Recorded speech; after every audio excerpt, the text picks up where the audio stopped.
קודם כל, מי אתם? שמי רויטל, אני אשתו של אבי.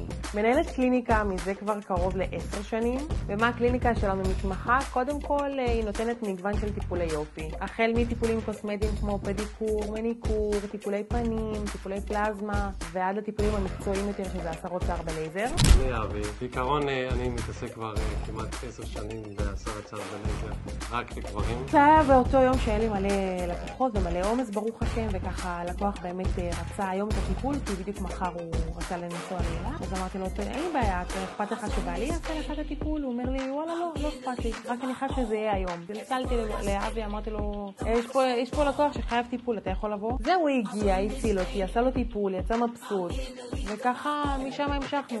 אז התמכרתי לזה. הדינמיקה שלנו באמת תורמת לעבודה שלנו, על ידי זה שאנחנו קודם כל מכבדים אחד את השני. כבר אני מסתכלת עליו ויודע מה אני רוצה שהוא יעשה, אז זה מאוד עוזר לי. באמת הטיפולים נעשים פה ברמה מאוד גבוהה, איכותית, אנחנו לא מתקשרים לא על החומרים, לא על הציוד, וזה הקורונה ברזל אצלנו בקליניקה.